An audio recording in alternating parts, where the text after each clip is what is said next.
Hey guys, today I have a video by the man named Todd Riegel.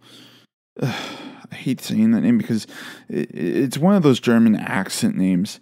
But anyways, he's a conservative Christian radio host slash young earth creationist and anchor of the show Wretched. He is also good friends, it seems, with Ken Jasasi's Ham, Ray Banana Man Comfort, Kurt Crocoduck Cameron, and Georgia Purdom, and also the convicted felon Ken Hovind and his son Eric Hovind. Well, I just saw this video a few days ago showing that Todd basically doesn't understand how old the universe is.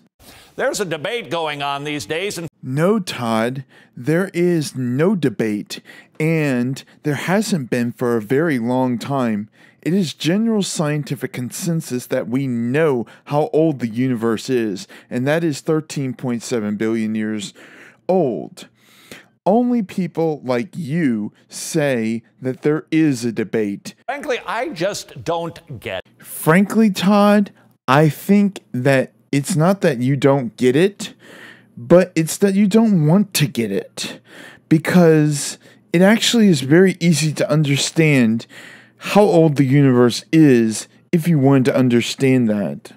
It seems to me that the Bible couldn't be more clear if it had intended to be, and I think it actually did. See, Todd, all of the information basically tells us that the universe is 13.7 billion years old.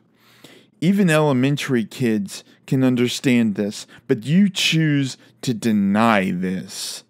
Come the fuck on. You see, Genesis 1:1 begins with "in the beginning," which I think means in the beginning, and then God, as if to make the point that he created the joint in 6 24-hour days. I can't really state what you mean by clear on the creation story, because there isn't one creation story. The Bible has two contradictory stories. One where he made, or Yahweh made, man and woman together at the same time, and another where Yahweh made woman from the man's rib.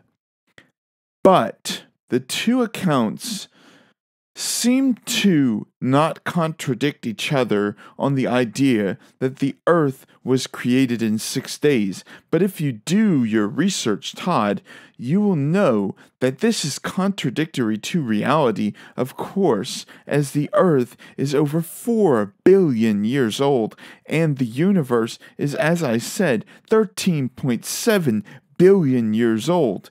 If you're talking about old earth creationism, which is what you're talking about, well, news to you. But old earth creationists don't believe in a literal 6-day universe. They believe in a metaphorical 6-day universe, Todd. This entire universe spoken into existence ex nihilo. Okay, then if words can actually control atoms, then I should be able to turn on this TV by just speaking turn on. Turn on, TV! Turn on, I'm telling you, turn on! God damn it, TV! Turn the fuck on! Don't make me have to send you to hell, TV, for not turning on for me. Come the fuck on, TV! Ugh. TV, turn on! TV, turn on!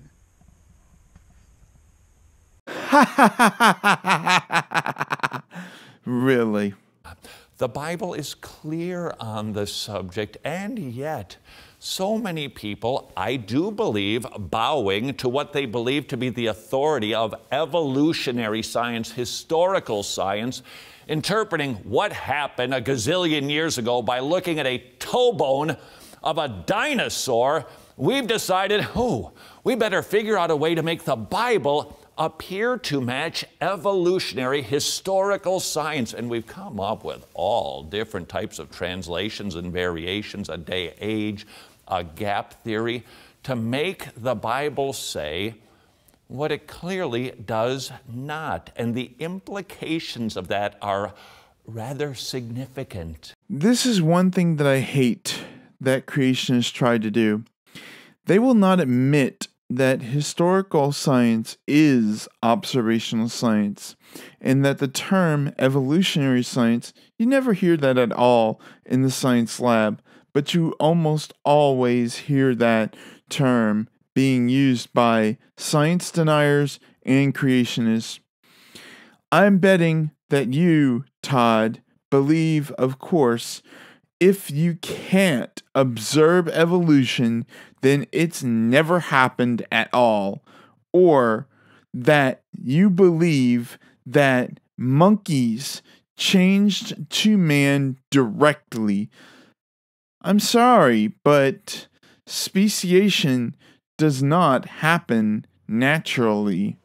End up with enormous problems if we try to interpret an historical fall and understand an historical fall in an old earth rendering. That's because Adam and Eve, we don't really have any evidence of them even existing, or if this so-called Adam's curse even happened.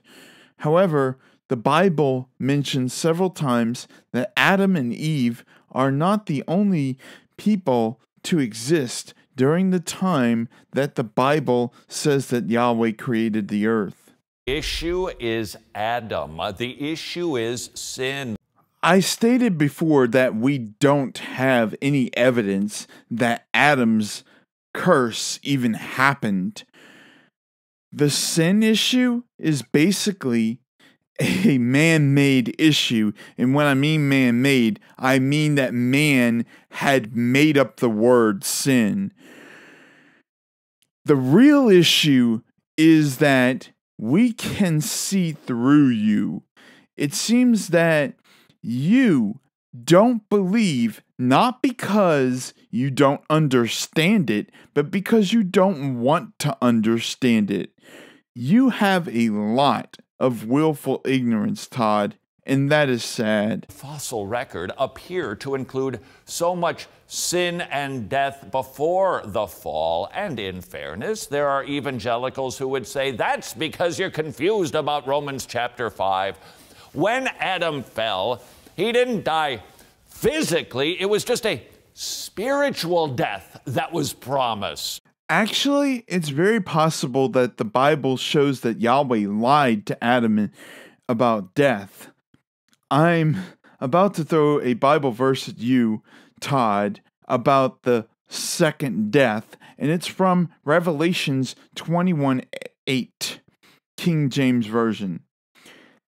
But the fearful and the unbelieving and the abominable and the murderers and the whoremongers and the sorcerers and the idolaters and the liars shall have their part in the lake which burneth with fire and brimstone, which is the second death. Stott, not the only theologian who has to take the Bible and import ideas that the Bible itself never presents. Revelations 21:8, Todd. Some evangelistic booklets are too squishy, some are too strong, some are too short, some are too long. Don't stub your toe, it's just right. In other words, this is the gospel booklet that has been endorsed by the Baby Bear. You can get your copies to give to people you know who are not saved at wretched.org. I guess this is why they call you a used car salesman, Todd. You pushed this entire video just so you can promote this book, didn't you? Really?